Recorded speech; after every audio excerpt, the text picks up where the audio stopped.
During the time of the event, the witness's family was living in Germany for her father's job. She was going to school in Mannheim and lived by the Benjamin Franklin barracks. The experience happened in 1982 when the witness was entering the 6th grade. She was only 12 years old and had been invited to her first slumber party. Her parents were extremely strict and she was only allowed to attend because she would be accompanied by her best friend, which her parents knew well. The witness remembers being excited because a well-known girl from her school called Doris would also be at the sleepover. There were 8 girls attending the birthday sleepover, which was hosted by one of the girls' parents, a young couple with a newborn baby. The evening started on a normal note, with the girls running around the small apartment and playing board games. Eventually, one of the girls suggested that they play the Ouija board. The witness's father had previously told her never to play the Ouija board as he had had his own experience playing it as a youth. Although he didn't go into detail, she remembers him saying that after his experience, they tried to destroy the board to no avail. It wouldn't burn, and even an axe wouldn't damage the board. She remembers him telling her that he felt as though bad things followed him and his family for years after he played. The witness remembers feeling uncomfortable at the suggestion and telling the other girls about her father's instruction to stay away from that game. Her friends took it out of the closet anyway, teasing her for being scared, and brought it back to the bedroom. When they took it out of the box, the witness recalls seeing the brand Parker Brothers on the board and feeling more at ease, since she figured a game made by the same makers as Monopoly couldn't have been the same game her father had warned her about. She remembers that Doris volunteered to go first, and wanting to impress her, the witness said that she would play the game with her. At first, she recalls that the board wasn't really working. They would ask questions but only receive small movements from the planchette. One of the other girls said that she had heard in order for the game to work properly, the players had to remove any jewelry that they were wearing. At the time, the witness was wearing a small rosary and she remembers feeling an odd sense of dread as soon as she took it off. Immediately after she did this, the game began to work. It was moving well and answering all their questions with speed and accuracy. At one point, the witness remembers asking what the people in 219, the apartment directly to their left, were doing. The board spelled out TV.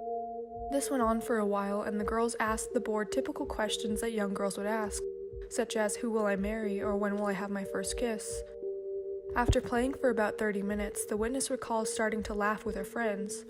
After a while, they stopped laughing, but she was unable to stop.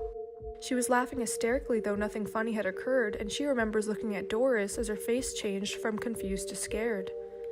The other girls were starting to get scared too, and the witness remembers hearing her best friend, who had accompanied her to the party, yelling in fear that she didn't sound like herself. To her ears, she sounded normal, but her friends were adamant that she was laughing with someone else's voice. The other girls ran out of the room screaming, but the witness was not able to break out of her laughing fit until Doris grabbed her arm and pulled her out of the room. They all ran to the living room, which is closed off with a tall wooden door. They ran inside and slammed the door shut while they tried to calm down. Shortly thereafter, the girls heard what sounded like scratching on the wooden floors in the hallway outside the living room.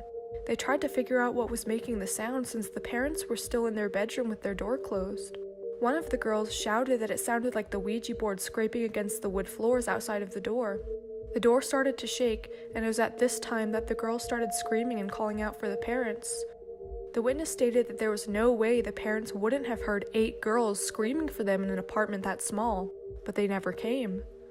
They tried to calm down, and too scared to leave the room, they resolved to watching movies and going to bed instead. One by one, the girls fell asleep, leaving the witness the only one awake. She was still terrified over what had occurred only hours before and felt guilty that she hadn't listened to her father's warnings about the game. She felt compelled to look at the wooden door and after a short period of time saw the door slowly open. The room was dark, only lit up by the small television set, so she strained her eyes looking to see if maybe one of the parents had opened the door to check on them. There was not a person there. Instead, she saw what she described as a marble-shaped orb that was hovering about 7 feet off the ground and was casting a white light into the room. She stared at the orb for a few moments before waking up her best friend to confirm it wasn't just her imagination. Her best friend saw it too, and the 2 girls hid under their blankets waiting for morning to come. Eventually, they fell asleep and were awakened in the morning to the birthday girl's mom knocking on the door and asking if they were okay and telling them frantically to unlock it. The girls got up and found the door locked, but insisted that they had not locked it. They asked her why she didn't come to their aid the previous night when they were screaming for her, but she stated that the couple hadn't heard anything all night. When they told her what had happened, she chalked it up to children's imagination, but they maintained that the event had really happened.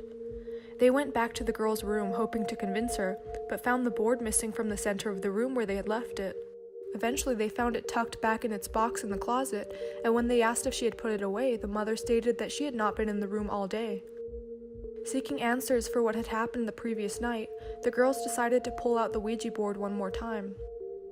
At this point, the witness was terrified and just wanted to go home, but the girls said that the game would only work if the two people from the last session asked the questions. Not wanting to seem scared, the witness reluctantly agreed to play again. They asked, "Was that you making the sounds in the hallway last night?" The planchette immediately shot to yes. After this, they jumped up and put the board away, too scared to ask any more questions. The witness stated that, like her father, she felt as though, quote, bad things began to follow her around after her experience playing the Ouija board. She declined to go into further detail as the subsequent events were very personal, but had one more story related to her experience in Germany that she wished to share. A few years had passed since her initial encounter with the Ouija board, and her family had returned to El Paso, Texas for a family reunion. That night, everyone began to tell scary stories, and she decided to tell what had happened to her as a child in Mannheim.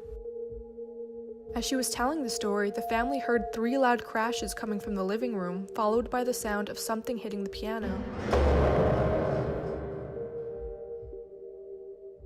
When they went to observe what had made the loud noises, they found the closet open and saw that a bowling ball had somehow rolled across the room and hit the piano.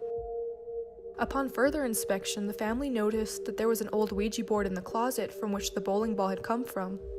The witness insisted that there was no way the bowling ball could have simply fallen and rolled out of the closet since it had been in a zipped bowling bag behind several items, and the closet door had been completely shut. The Ouija board that had been hidden away in the closet had been forgotten about up until that point, and the witness stated that she thought it may have been the very same board her father had tried to destroy years before to no avail.